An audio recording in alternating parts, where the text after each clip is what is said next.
Hey everyone, it's Will, Gamer Dad, with another video for you. So in this video, we're going to introduce the concept of the 8 Eastern Horrors Part 2. Now if you've watched some of my videos from Eastern Tales Part 1, there were 8 horrors, each of which were very difficult, and also gave a special weapon when you defeated it. You also do get some Chrono Stones as a reward. So if you go back to Cyrus's hometown after chapter 58, remember that you have received the key from the Dogu Cavern, and so when you head up towards the Dogu, I guess, master or whatever this person is, you'll trigger a scene, and therefore she will unlock, or he will unlock, the ability to tackle on these 8 horrors. Now if you haven't already, make sure you like and subscribe to my channel, I really appreciate it. Also, I do have a Patreon account for those who are supporting me this way. So, if you have come across some of those Dogus who you haven't interacted with, you can go back with this key and interact with them. And I'll show you how to do that, at least for this first horror. And as I come across more horrors, I'll upload videos and boss battle fights of each of those. I will say that the difficulty of these seem at least as tough as the previous Eastern horrors, if not tougher. Let me know in the comments below how you guys are doing with these Eastern horrors as well, and whether or not you've had to rely on other guides, or so on and so forth.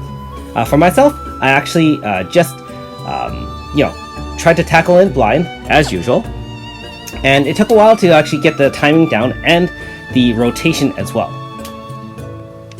Okay, so once you go to one of these doors and you'll see one of the Dogu, you'll interact with it, and you have to go back to the cavern, which we'll warp to right now.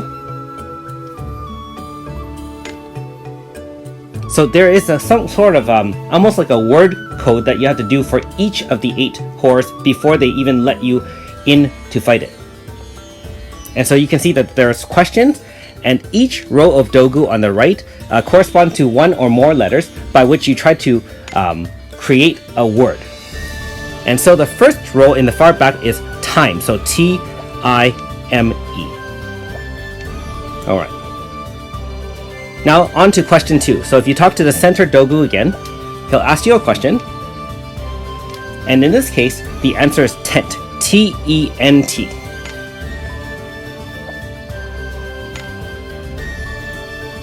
The second one is obviously easier because there were only 2 choices.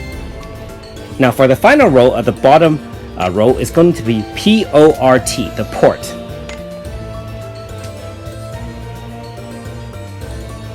Alright, so once you're done, all 3 rows of Dogu have been lit up, and you can now travel back to the town in order to tackle on this horror. Now keep in mind that this was a hidden path on the right, and I showed you in this video how to get there.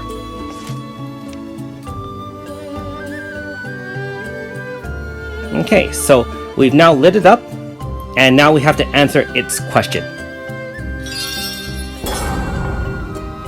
Alright. And here we go. So if you see the sense of intimidation, that was similar to the Eastern Horrors Part 1 as well. Now first of all, I will say you will need a very stacked fire team in order to beat this boss. It has about 20 million HP and can't be defeated with a turn 2 AF. First turn, it starts off with auto 999 MP drain, so you'll have no MP to start. And the boss itself is extremely quick, faster than your regular team. So you notice that I rotated everyone to the back to recover MP, and I rotated both Mario and Seti in. The reason why I did that is because Seti has a speed and int VC debuff, and don't forget that Mario's VC helps with elemental shielding for 35%. After that, his attack will now be using Vigilant Lance to apply the int debuff for 3 turns, and also I brought in Garyu right after that. And the reason for that is Garyu AS does have a speed debuff when coming in. Not to mention, you need to establish Fire Zone here to reduce the Wind Zone damage by 50%. The enemy is all wind, and all its attacks are wind, and obviously weak to fire. So like I said, turn 1 was 999 MP drain, and keep in mind every turn it also applies guaranteed poison. Turn 2 is an AoE wind attack. Turn 3 is a 2x XL single target. Turn 4 is a non-elemental AoE. Now this one does a little bit less damage, I would say in the low 1000 range. And finally, you have another AoE wind attack before rotating back to that 999 MP drain.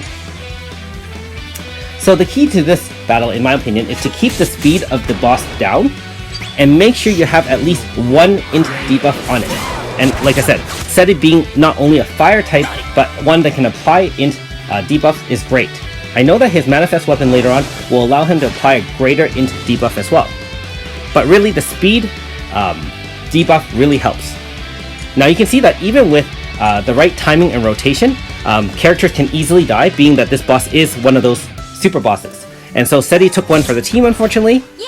That being said, this was turn 1, and obviously since turn 1 wasn't any damage, just a 999 MP drain, we can't do any attacks right after this. So we're just going to activate one AF right away, unfortunately. So we do have a full AF bar, and we're going to start off with obviously the debuff and also power up Yuan's attack. So we use the Ryu Dragon with Shion to boost his own power, and then we use the hammer buff with Yuan to also boost his power by 50%, and then we're applying multiple physical resistance debuffs using Lava Impact, which is from Yuan's manifest weapon. Keep in mind, I have fully stacked Grasta on most of my characters, and even such, with all that and the AF finisher, it is not quite enough to deal enough damage to the enemy. Now obviously that will also depend on whether or not you have critical Grasta setup, or a little bit of luck as well. That being said, you can see that right after that was the turn 2 AoE wind attack, and we've now lost, are about to lose 2 characters because the 2x XL single target will now take turn, and we're not going to have any healers in play to heal. Like I said, the rotation is very, very important because, like I said, if you don't have your Mario out, or if you leave your Mario out or healer out on turn 5, your 999 MP will basically leave Mario useless and unable to heal or shield the team. That being said, I was able to finish it off with one attack from Yuan, being that he still had MP left over from being in the back to recover a few turns. Now that was a tough one. Very gratifying though. And, just like before, the light transform begins to take shape, and we're going to get a new bow. Miyake's bow. Nice! So like I said, you get a gold badge and 50 stones, and I'll just bring up our weapons menu to show the stats on this weapon. It's got some interesting bonuses. You recover HP when you do attack. As well, increased damage when the HP is maxed. Perfect for Claude. Thanks for watching. We'll see you next time.